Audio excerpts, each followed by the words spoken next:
Of course, you could exit at any point prior to that. And the reasons for that would be either on the good side would be maybe the market goes crazy and someone pays you just a stupid price. Or maybe that there's something in the economy and you're like, maybe we should move towards a sale. This is a story about a dude named Lane. Then one day he went to try to rent them out, and then he became one of the best of man. Do you have a common hold time for the syndications? Like we said, like you can have all kinds of different deals, right? We focus in on yield to value add to development projects in the real estate realm. And again, under the asset class of workforce style type of housing. So if you want to think about it, like the whole solar system is about 8 planets. Maybe we're only in 1 planet or half a planet is what we stay in. You can syndicate anything. So in terms of this question, you have a common hold time period for our type of syndications. We're usually going in with some kind of business plan to rehab the units. And a lot of this is dictated on like how tenants naturally move out. And for those of you guys who own rental properties, you guys know the average time is about a couple years. Some people will stay in there for years and really never move out. Some people will probably be out every year.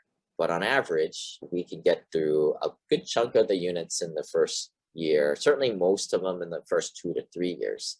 So that kind of dictates like the minimum amount of time to hit the full business. Of course, you could exit at any point prior to that. And the reasons for that would be either on the good side would be maybe the market goes crazy and someone pays you just a stupid price.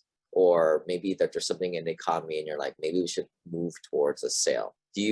So in our past, like when we first doing this, we had a lot of Class C properties, which their tenant profile is difficult to work with. The collection is really tough. And that's how Class C is. And from an investor's point of view, LP partner point of view, you guys don't really deal with all that headache. But where you deal with it is the cash flow can be a bit inconsistent. It can be good too. It could be on the good side. This is why we've moved to more Class B properties in better areas these days. But back then it was, man, if we can just get through most of these units, execute majority of the business plan, rehab just half of the units. Let's just get out if we can make a great per annual basis sale. So for us, usually the baseline is if we can get out before year 3 or 4 with a 20% plus, that for me is, yeah, let's just go ahead and sell that thing. Because 20% plus returns, 25% returns per year, that's great. If you're a passive investor, you ought to be happy with that. So it could be earlier, right? Like a quick, fast exit or in a way, a faster flip. But with the Class B properties, it ideally lines up to be longer than 3 years. So when people ask this question, I give the generic answer, 3 to 7 years. 3 years being on the shorter time horizon, but with these bigger assets, these Class B assets in good areas, what it lines itself up to be more is if we can get most of the rehabs done in the first few years, we refinance year 3, get everybody's money back, a good portion of it, or maybe even more. So it's all house money in the game, and we don't dilute investors out. The way I feel like is if you put your money in the beginning, you should have the upside at the end.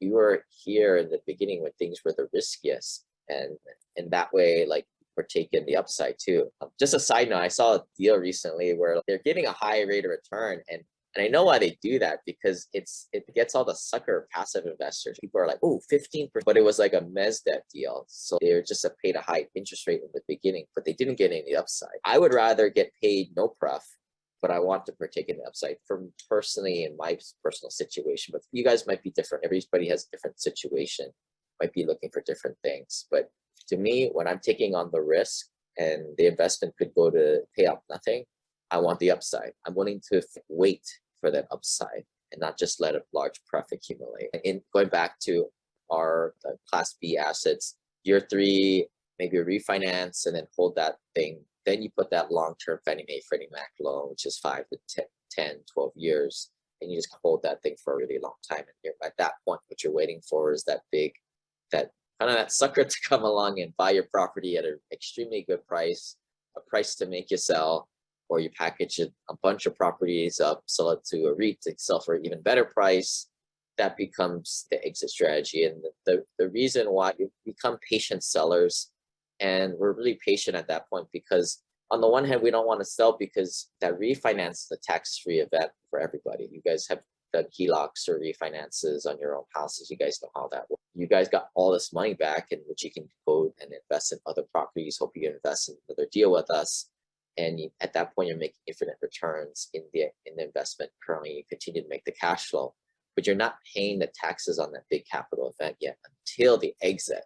So we're trying to delay that exit as much for everybody, and ourselves included, general partners. Like, we have to pay the capital gains back to and depreciation recapture when we exit. And it just makes smart to just hold out to have that best strategy from the tax perspective also. And this is where LP general partners are aligned. And that's why we make splits the way they are. It's not really like lopsided where at the beginning LPs get paid first, GPs get last. It's consistent is the way we do it. That's the way I like it to see it when I'm an LP partner. I don't like all these confusing kind of waterfalls where the general partner takes more of the upside at the end. This website offers very general information concerning real estate for investment purposes. Every investor situation is unique. Always seek the services of licensed third-party appraisers and inspectors to verify the value and condition of any property you intend to purchase. Use the services of professional title and escrow companies and licensed tax, investment, and or legal advisor before relying on any information contained herein. Information is not guaranteed, as in every investment there is risk. The content found here is just my opinion, and things change, and I reserve the right to change my mind. Above all else, do your own analysis and think for yourself, because in the end, you are the only person who is going to look out for your best interests.